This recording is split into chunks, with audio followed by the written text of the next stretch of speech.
नमस्कार साथियों, मैं शिवम सोधी एक बार फिर से स्वागत करता हूं आपके अपनी कोचिंग क्लासेस तथास्तु कोचिंग क्लासेस।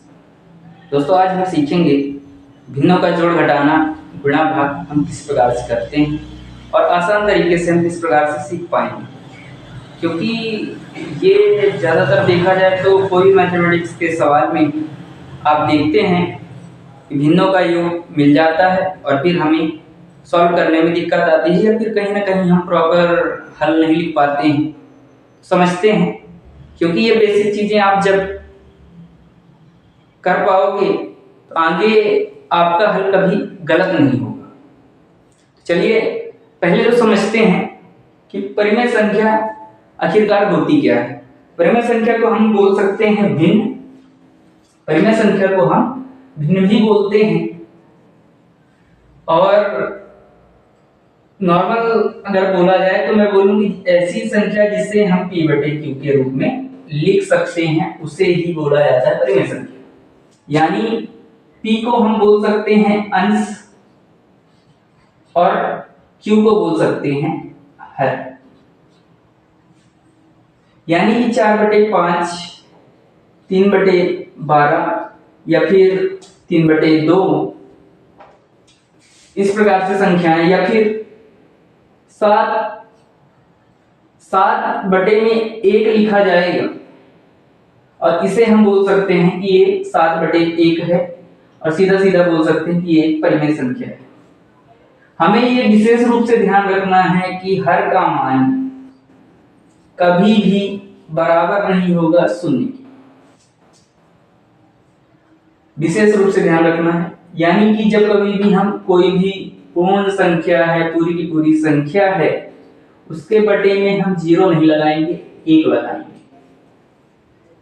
चलिए तो साथियों, अभी तक आप समझ चुके होंगे कि परिमेय संख्या क्या होती है। अब हम समझते हैं कि इनका योग कैसे करें। तो योग के लिए एक एग्जांपल लेकर के चलते हैं। मान लेते हैं 4/5 लिखा हुआ है और धन का निशान है 3/5।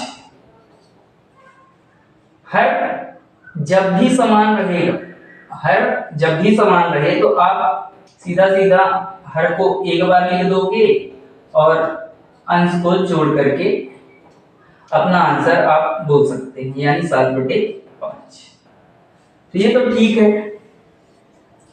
कि हर समान है तो आपने आसानी से कर लिया। लेकिन अगर हर अलग अलग हैं, यानी कि कुछ इस प्रकार से है,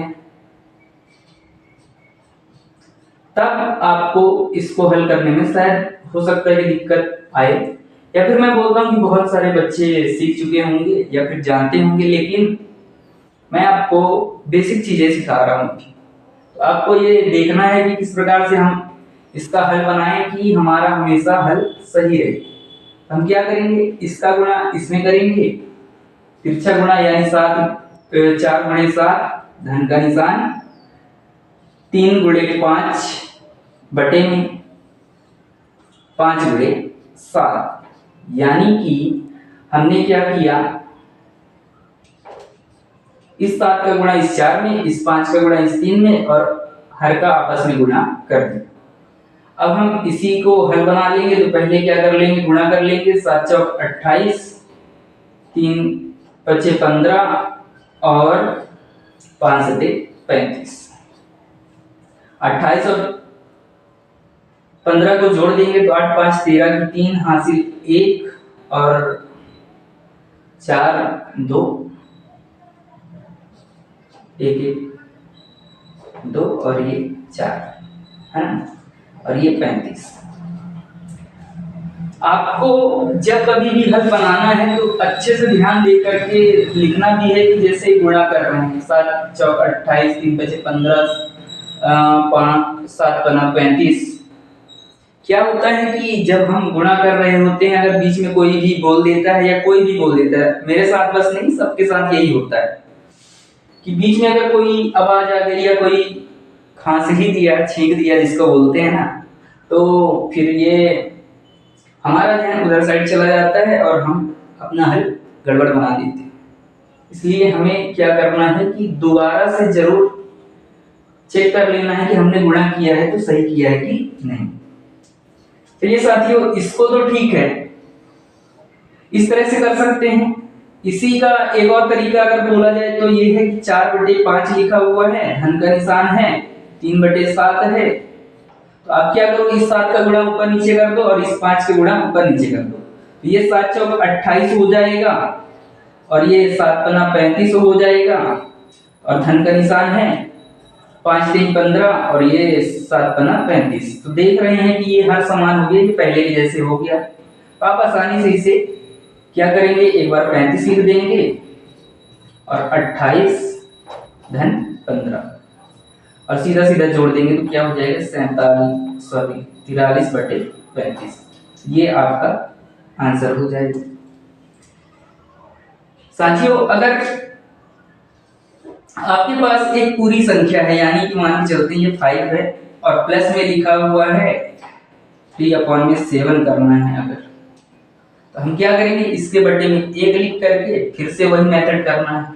यानी कि मैं बोलूं कि ये आसान मेथड है, आप चाहो तो इसका गुणा डायरेक्ट ऐसा करो और ऐसा करो और लिख करके हल बना दो, या फिर सामने सामने लिख करके फिर लिखो, यानी कि एक बार इस तरह से लिख करके और फिर आप गुणा करके फिर जोड़ो, या फिर मैं बोलूं डायरेक्ट कर सकते हैं। अभी मैं लिख के बताऊंगा किस तरह से डायरेक्ट कर सकते हैं।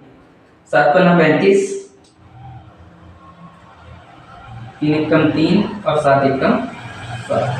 सीधा सीधा हम जोड़ते हैं अगर, तो ये क्या हो जाएगा, 35 3 38 और ये 38/7 और यही आपका आंसर हो जाता है। इसको आप ऐसा भी लिख सकते थे शॉर्ट में, सीधा डायरेक्ट गुणा करते 7 पन्ना 35 और धन 3 एकम 3 और 7 एकम 7 और सीधा सीधा ये क्या हो जाता, 7 और ये 38, यानी कि 38/7। तो साथियों, इसी तरह से हम भिन्नों का जोड़ करते हैं, यानी कि जब तक हर समान नहीं होगा तब तक संख्या जुड़ेगी नहीं। हर समान हुआ अंश को जोड़ देंगे और अपना हल हो जाएगा।